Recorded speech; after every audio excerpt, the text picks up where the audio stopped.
آج بھی جو لوگ کسی عقیدے کے بغیر زندگی بسر کر رہے ہیں وہ صرف حیوانوں والی زندگی بسر کرتے ہیں، اور ان کی زندگی کا مقصد صرف کھانا پینا، عیش و عشرت، یہی چیزیں رہ جاتی ہیں۔ ان کی زندگی گزارنے کے کوئی گہرے اصول نہیں ہوتے۔ آج بھی اگر ہم انسانیت کی اصلاح کرنا چاہتے ہیں تو اس کے لیے سب سے پہلے عقیدہ ہی درست کرنے کی ضرورت ہوتی ہے۔ یہاں تک کہ اپنے بچوں کی اگر ہم اصلاح کرنا چاہتے ہیں، ان کو صحیح مسلمان بنانا چاہتے ہیں، تو اس کے لیے بھی ضروری ہے کہ ہم ان کے عقیدے پر کام کریں۔ بہت سے لوگ اوپر اوپر سے کام شروع کر دیتے ہیں۔ اوپر اوپر سے یعنی کہ نماز پڑھ لو، یعنی کہ جو ظاہری کام ہمیں دکھ رہے ہیں، ظاہری اعمال جو ہمیں دکھ رہے ہیں اس پر کام کرتے ہیں، جیسے نماز پڑھ لو، روزہ رکھ لو، پردہ کر لو، یعنی ان کو صرف اعمال بتاتے ہیں اور ان میں وہ کوئی دلچسپی نہیں رکھتے۔ آج کی جنریشن ہے، اب آپ کہہ رہے ہیں بچوں سے نماز پڑھ لو، روزہ، تو وہ کر تو لیں گے آپ کے کہنے پر، لیکن اس کے پیچھے کی جو گہرائی ہے اس کو وہ نہیں سمجھ سکتے۔ تو اس کے لیے ان کو عقیدہ جو کہ دل سے معاملہ ہے، ہمارے بلیف کا معاملہ ہے، اس کو سکھانا بہت ضروری ہے۔ اور ان میں وہ کوئی جو یہ ظاہری اعمال ہیں اس میں وہ کوئی دلچسپی نہیں رکھتے، ان اعمال میں کرنے میں ان کو سمجھ ہی نہیں آتا کہ ہم یہ کام کیوں کریں۔ اگر بنیادی عقیدہ درست ہو جائے تو ان کو جواب مل جاتا ہے کہ ہم یہ جو کر رہے ہیں اس کے پیچھے مقصد کیا ہے۔ اور پھر جب ایک دفعہ انسان کو یہ پتہ چل جاتا ہے کہ میں جو کچھ کر رہا ہوں اللہ کے لیے کر رہا ہوں، جو کر رہا ہوں اس کا حساب دینا ہے، تو پھر اس کو اللہ سبحانہ و تعالیٰ کی بات سمجھ بھی آتی ہے۔ پھر اس کے اندر دین پر عمل کرنے کی دلچسپی بھی پیدا ہوتی ہے، اور پھر اس کے اندر سے ڈاؤٹس بھی جو ہیں وہ ختم ہو جاتے ہیں۔ پھر وہ اللہ سبحانہ و تعالیٰ کو ایک سپر پاور مانتا ہے، اور پھر اس کے آگے وہ جھک جاتا ہے۔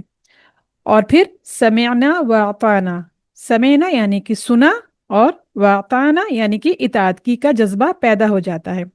اعمال کی بہت ساری چیزیں ایسی ہوتی ہیں کہ جن کے بارے میں انسان کی عقل اس کو ان چیزوں کو نہیں سمجھ سکتی، فوری طور پر وہ بات سمجھ نہیں آتی، تو پھر انسان اعتراض شروع کر دیتا ہے کہ یہ کیوں مجھے کہا جا رہا ہے، اس کا کوئی مقصد بھی سمجھ میں نہیں آتا، it doesn't make any sense.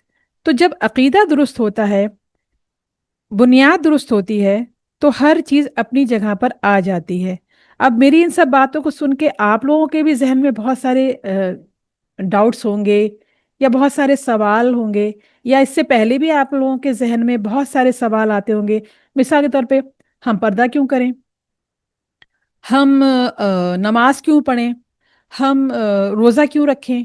اس طرح کے ڈاؤٹس آتے ہیں، اور یہ جب آتے ہیں جب ہم جس کو کہنا چاہیے نا، مسلمان تو ہیں مگر اوپر اوپر سے ہیں، گہرائی جو ہے، دل کی گہرائی جو ہمارا عقیدہ ہے وہ ہمیں نہیں معلوم کہ ہم نماز، جب ہمیں عقیدے کی پہچان ہوگی، عقیدے کی نالج ہوگی، عقیدے کا علم ہوگا، تو ہمیں یہ پتہ ہوگا کہ یہ اللہ سبحانہ و تعالیٰ نے ہمیں عبادت کے لیے بنایا ہے، اور اللہ تعالیٰ نے انسان اور جن کو صرف عبادت کے لیے ہی بنایا ہے۔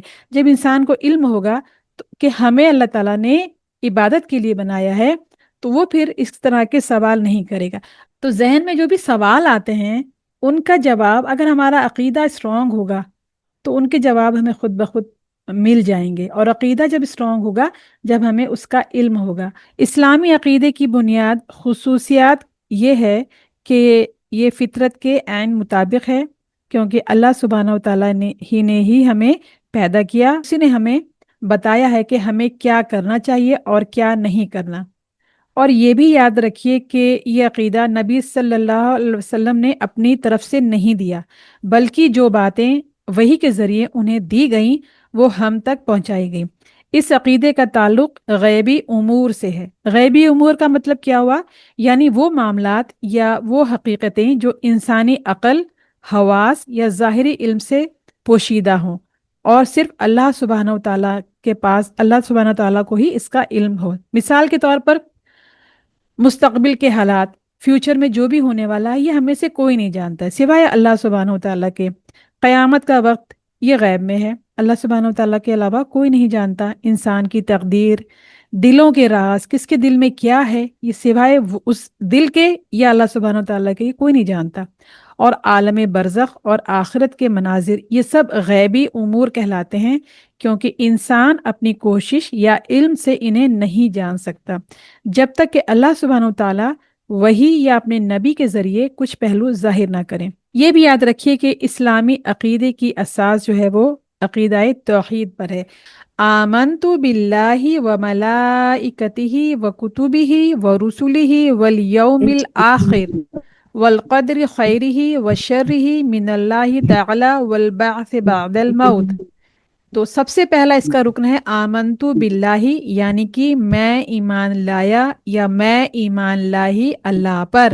ایمان کی سب سے بڑی شرط یہ ہے کہ صحیح عقیدہ ہو۔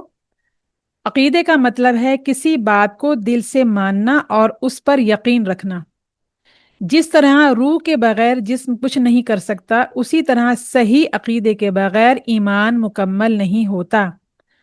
کچھ باتیں ایسی ہیں جو ایمان کا حصہ ہیں، اگر کوئی انکار کرے تو وہ ایمان سے باہر ہو جاتا ہے، اور کچھ باتیں ایسی ہیں جن کا انکار کرنے سے ایمان کمزور تو ہو سکتا ہے لیکن ایمان بالکل ختم نہیں ہوتا۔ تو اس کا خلاصہ یہ ہے کہ ایمان کے لیے صحیح عقیدہ ضروری ہے۔ نمبر 2، غلط عقیدہ ایمان کو برباد کر دیتا ہے۔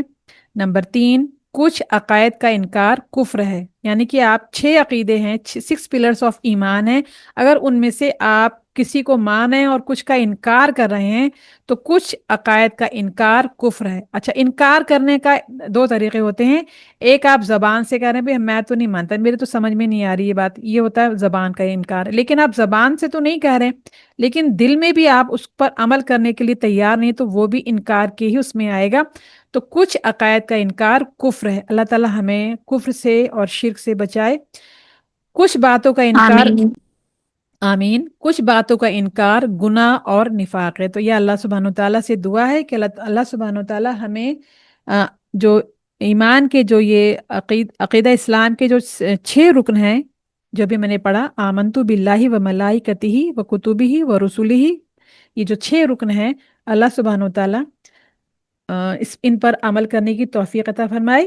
تو یہ کون کون سے ہیں؟ پہلا یہ کہ اللہ پر ایمان، دوسرا ہے ملائکہ پر ایمان، اور جو آسمانی کتابیں جو اللہ سبحانہ وتعالیٰ نے اپنے رسولوں پر نازل کی ان پر ایمان رکھنا، ان کو دل سے ماننا، اور ورسولی، اور جو اللہ سبحانہ وتعالیٰ نے رسول بھیجے ہیں دنیا میں ان سب کو دل سے ماننا، والیوم الآخر، اور آخرت کے دن پر ہمارا ایمان ہونا، اس کو دل سے ماننا، اور والقدر خیری، اور اچھی بری تقدیر پر، اور مرنے کے بعد دوبارہ اٹھنے پر ہمارا یہ عقیدہ اسٹرانگ ہونا چاہیے، دل سے اس کو ہمیں ماننا چاہیے انشاءاللہ تعالیٰ۔ کہ اللہ سبحانہ و تعالیٰ کے متعلق مسلمان کا جو عقیدہ ہے وہ کیا ہونا چاہیے؟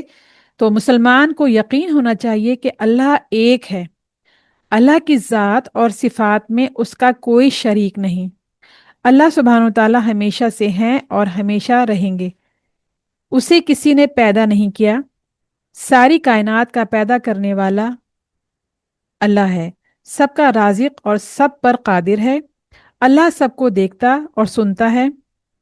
جب ہمارا عقیدہ یہ اسٹرانگ ہوگا نا، اللہ سب کو دیکھتا اور سنتا ہے، تو ہمارے جب ہمارا دل سے یہ چیز بلیف اسٹرانگ ہوگا تو ہم بہت سے گناہوں سے تو ویسے بھی انشاءاللہ تعالیٰ بچ جائیں گے۔ تو اللہ سب کو دیکھتا اور سنتا ہے، اس کی کوئی مثال، کوئی مددگار اور کوئی ہمسر نہیں، جو چاہے کر سکتا ہے، کسی کو جواب دہ نہیں اس کی۔ اللہ عرش پر ہے مگر ہر چیز پر اس کی قدرت اور حکومت ہے، عبادت صرف اللہ کی کرنی چاہیے۔ تو آج کی کلاس کے لیے بس اتنا ہی۔ اب نیکسٹ کلاس میں انشاءاللہ تعالیٰ جو دینی کلاس ہوگی اس میں ہم جو ایمان کا دوسرا رکن ہے وہ ملائکتہ، اس کے بارے میں پڑھیں گے کہ ملائکہ کیا ہے۔ شارٹ میں بتا دوں، ملائکہ کہتے ہیں فرشتوں کو۔ تو یہ کون ہے اور اللہ سبحانہ وتعالیٰ نے ان کو بنایا ہے، ان کے کام کیا ہیں، ان کی تعداد کیا ہے، یہ کس چیز سے بنے ہیں، ان کے کام کیا ہیں۔ اقرا محسن آپ بتائیے۔ السلام علیکم ورحمۃ اللہ وبرکاتہ۔ وعلیکم السلام، اپنے بارے میں بتائیے اقرا۔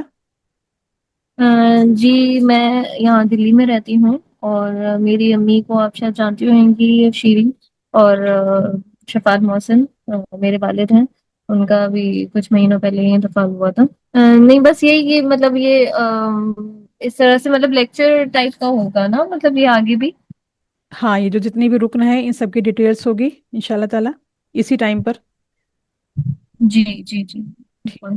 السلام علیکم. وعلیکم کوئی السلام. جی آج کوئی کوشچن نہیں ہے. بہت اچھی کلاس رہی ماشاءاللہ. بہت اچھے سے آپ نے سمجھایا. بہت اچھا لگا ماشاءاللہ. جی السلام علیکم ورحمۃ اللہ وبرکاتہ. وعلیکم السلام ورحمۃ اللہ. جی میم آج میں نے پہلی بار جوائن کیا ہے آپ کا کلاس. وعلیکم السلام ورحمۃ اللہ وبرکاتہ. وعلیکم السلام ورحمۃ اللہ وبرکاتہ.